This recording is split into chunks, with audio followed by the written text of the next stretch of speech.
looked elsewhere, but we know that he doesn't. So Jimmy gonna make a little bit of a move here. Moving across the middle of Xel'Naga Caverns, he's going to see that there's no gold base in position yet. Jimmy doesn't have any siege tanks to worry about. All he's got is this huge stimmable mass of Marines and Marauders and all these Vikings here to support against Colossi and Void Rays. And I'm not sure what Jimmy saw that made him want to back off. He has not seen this army that I know of. He may have dropped a scan without my knowledge, but I'm not sure why he's backing off so far back to his natural. He might be able to start working down these destructible rocks. Sorry for that sniffle there. I am a little bit sick. I developed a cold here somehow. It's still pretty warm out for December, but whatever. That's why I sound a little bit nasally too. But Tyler has lots of Colossi now. 3 of them already finished, a 4th one being chrono boosted out. This range is nearly complete. No real shenanigans going on as far as drops or proxies or anything like that. I'm keeping an eye on the minimap. Really, Jimmy is just keeping good vision with SCVs, but not doing anything too sneaky. No Banshees are in play or anything like that. So Tyler also does not have any warp prisms, does not have any sneaky pylons or anything. These players are pretty much just going to smash heads here in a moment. Tyler, actually, I kind of like his positioning here. He's got these 5 sentries out front to support for these Colossi. He's got all those sentries there to drop force fields.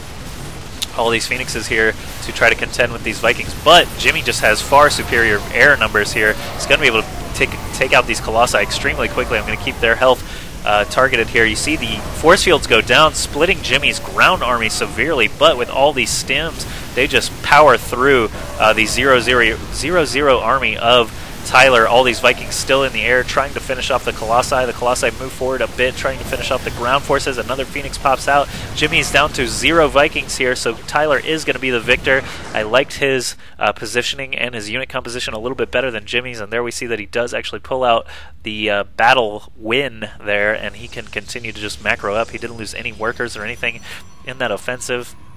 He's up to 49 harvesters now to 61 of Jimmy. Is Jimmy planning to expand again anytime soon? He did not break down those rocks. He does not have a command center built. Tyler, on the other hand, is taking a 3rd base right now, so these scales are starting to get tipped in Tyler's favor a little bit as the game goes on. He's at 122 supply against Jimmy's, or no, Jimmy is at 122 supply against Tyler's 103. Okay, so Tyler still lagging a little bit behind despite winning that very large battle. Jimmy just has so many production structures. Look at this. He's got 7 barracks here and a single reactor starport just churning out units.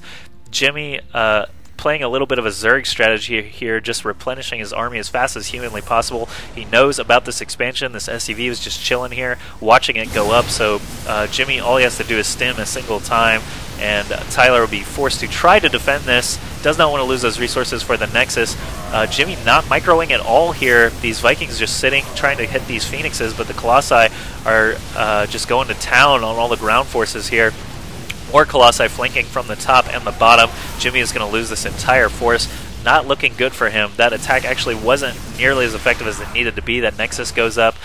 Tyler defends and still has a lot of Colossi still alive. He's at 98 supply against Jimmy's 102, so they are quite even on army size. Only 10 harvesters difference between the two, so Tyler does have a slightly larger army and a bit of a stronger army, of course, since all these Colossi do splash damage and these Marauders can only do single target. But stimmable Marauders with 1-0 upgrades are pretty nasty units. They can run in and surround these Colossi very quickly. Even though the Colossi can just walk away, they take a lot of damage if they try to do such a thing.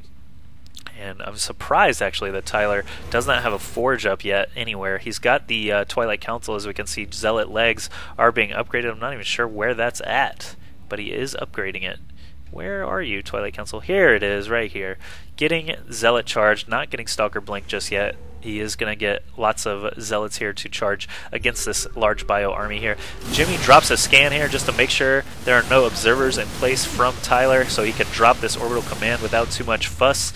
Tyler still not doing any sort of harass tactics. Jimmy not doing any sort of harass tactics. Both players content to just macro up, try to get the best armies they can build. Jimmy at 126 here, Tyler at 129. So Tyler actually pulls ahead for potentially the first time in this game, I believe.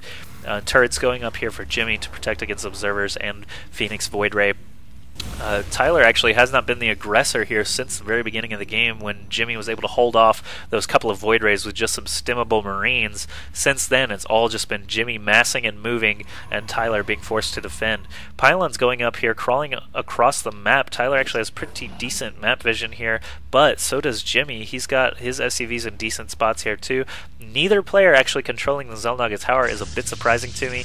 Tyler did break down the destructible rocks here at the high yield base.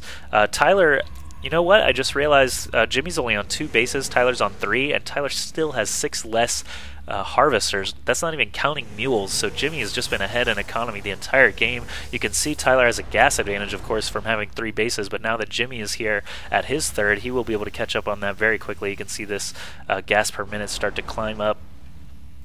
Don't know if he's even mining gas. No, he isn't mining gas out of his main anymore. He used that orbital command to float over to the gold. Jimmy has this Viking force here floating around, just misses that pylon off to the right side expansion. He does float over this one, however, so he knows that's there. Tyler is coming now with lots and lots of ground forces. These Colossi in the back. Phoenix is trying to take out the Vikings as quickly as they can, but Tyler does not have enough Vikings to really do that. All these Marauders and Marines getting roasted by this huge line of Colossi. The Vikings are not doing quite enough damage just yet. These Marauders are a bit beefier, of course, than the Marines, though, and with a nice stem there, they're able to force the Colossi into a retreat by killing off all the rest of the support units. Naked Colossi do not really make a great army when Jimmy's got this large number of Vikings here chasing them away. He might even score a kill here on this Colossus before it can escape. He might even get 2 Colossi kills. There goes one. Is he going to get the second? One more volley would do it. Oh my goodness, he does get the second Colossus. So just this hero squadron of Vikings able to take out a couple of Colossi gives Jimmy enough time to rebuild his forces very quickly. Right now it's just almost solely Marauder Viking to counter Colossus Phoenix, which is quite interesting. He's going to be blowing up this pylon without any resistance and moving back down to this 3rd that he saw earlier and wasn't able to quite take out. Tyler at 102 food, Jimmy at a staggering 153. This could be very bad for Tyler.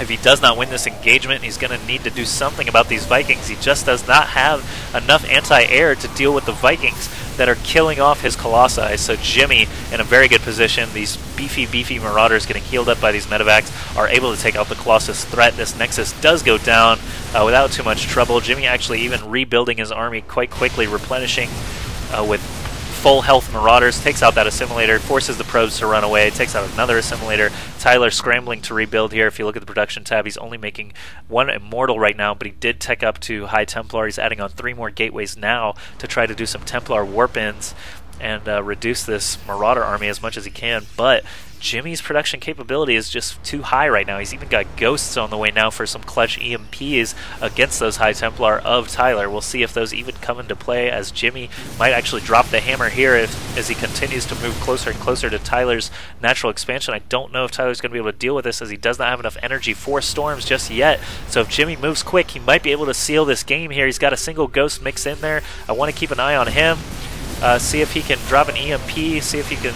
Oh, there goes a nice EMP right onto those Archons as they're morphing. No storms for Tyler. These Archons morphing are not going to be able to do anything. These stimmable Marauders just gun right through them. Vikings just floating in midair, waiting for Colossi to pop out so they can destroy them instantly. Tyler knows when he's lost. He calls GG, and he actually tries to learn something from the match. Were you scanning a lot from my observers? And Jimmy, being the good Terran player that he is, of course, maybe not a lot, but he was taking out observers whenever he thought of it. So that game will go to Jimmy. Very well played by him to defend that early game, and the production ability of all these barracks just overwhelmed Tyler. He was not able to get the right unit composition out. Never had enough Phoenixes to deal with the Vikings, and he never had enough Colossi to deal with the ground forces. So Jimmy just took it basically with Marauder Viking against Phoenix Colossi. And here they're actually discussing the